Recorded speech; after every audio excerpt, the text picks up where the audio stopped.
To know anything at all creates a knower apart from what's known, that duality. To experience anything at all creates an experiencer apart from what's experienced. And that's duality, that's separation. So even an experience of God, of consciousness, of oneness, is actually, to the degree that it is an experience and there's an experiencer, and it came and it left again, it isn't the one, which is this moment now, or this experience. However the experience is, doesn't matter what the experience it is the one, it is the experience of the one, it is the experience of the self. There's no particular or permanent experience of the self, because all experience is the self. Even mundane, ordinary experience is the self, and ever so much, as much the self as so-called spiritual experience. So it's a great paradox. It was a revelation to this mind to realize that no experience of God, truth, consciousness is any closer to God than an experience of butter or last night's dinner or whatever, because it's all still, there's a separation there, and it isn't the one, it isn't the self. There is no separate me to know the real nature of consciousness, because there's only me, the real nature of consciousness. There's no separation possible. So any of these experiences, again, are already a duality. They're already one removed away from what is the one, which is eternal, ever-present, and it is this experience, turns out. Wow, this is it. It always gets back to this is it, over and over again.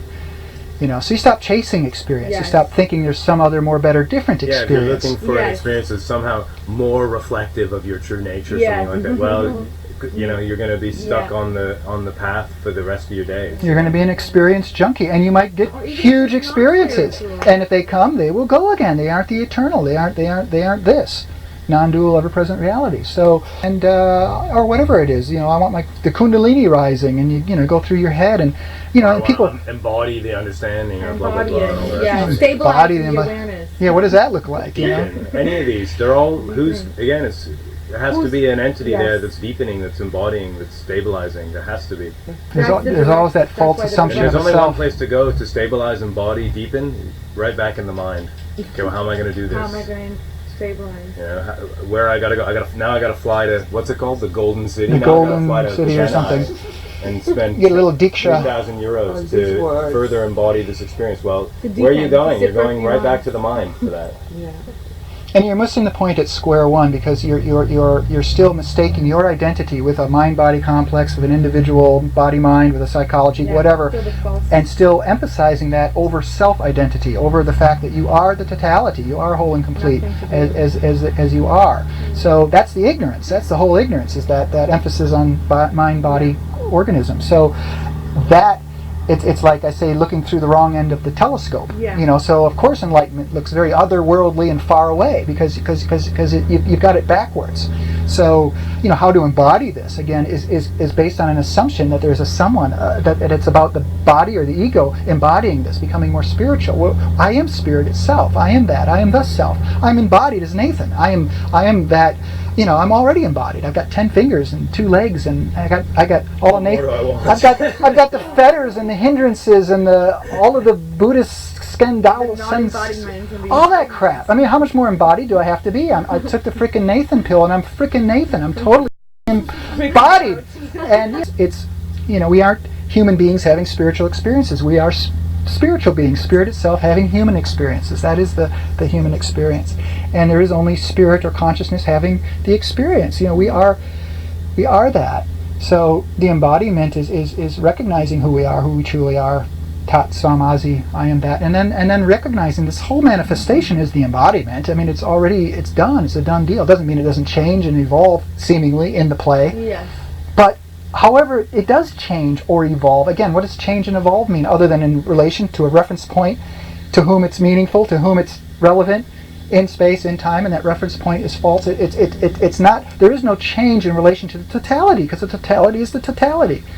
It's one without a second. There is no second reference point to call it change or evolution. So that's always whole and complete. That's already completely evolved. That's the end of evolution. That's the end of all of that.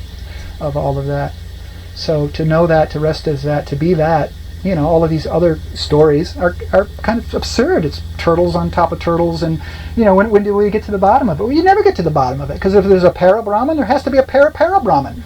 Because a para-Brahman, there's a Brahman, there's a para-Brahman. Well, then if there's something prior to Brahman, then that can only be meaningful if there's something prior to that which is prior to, and so on and so forth. It's an infinite regress to the mind. The only resolution is full stop. It's all the mind. The mind, it doesn't know it. It can't know. It's just nothing to do with the mind, and the answer isn't in the mind. So, when the mind relaxes, and there's that relaxation into what is, it's the resolution of all these apparent difficulties. And so then it's obvious what's Brahman. Everything's Brahman. There isn't one God or many gods. There is only God. There's just the self. There's just this, and it looks like whatever it looks like. It looks like two. It feels like two. It's experienced as two, but it's not two. So when you get that, it doesn't matter what you experience or how two it is or how separate it is, because it's not. It's not. The little man on the stairs is not. He's non-existent. What to do about him? Enjoy him. I got a little man on the stairs. Every time I look in the mirror, I'm there. Whoa, look at me. Whatever it is, you check the mind, and there's some idea, image of who I am. Oh, I'm not embodied enough. But there's a nice one. Is it true? No. Where do you get off the ride? Anywhere you do, where there's clear seeing. But the ride is just a ride, and the one who's on it, it's just the self always. You can't not experience the self. You cannot not be yourself. You are the self. You are the absolute. You cannot not be who you are. Absolutely. So, and the absolute doesn't need a particular experience to be what it is. It doesn't need some other experience to be what it is or know what it is or that it is. And when we are that absolute totality. So Nathan, I'm cool. I can be Nathan, because I am the absolute, which is cool to be Nathan. I am absolute Nathan. The Nathan doesn't add or subtract anything to who I truly am. And you're smiling because you hear that, what that's pointing to, this ever-present non-dual reality. All of these stories are just stories. Nothing can add or subtract anything from the totality, from the absolute, from who I am. So spiritual practice, what's it going to add? And in relation to who? In relation to the totality, it adds nothing. It has no effect whatsoever on the totality. In a relative thing, there's a lot of seeming effect. Okay, so self-improvement. Let's, get rid of some of the vasanas. It's a nice game to play. But at the end of the day, the mind-body dies. All of your self-improvements are buried with you. All your attributes. So, good, enjoy. There's nothing wrong with that. And I don't mean to, tell the mind or ego not to, take care and do spiritual practice, because it's all the self. Anyway, it's all beautiful. It's all the divine expression as it plays out, even as practice. So even practice, any practice, if it arises, it arises. For no one. There's no one practicing, so why not?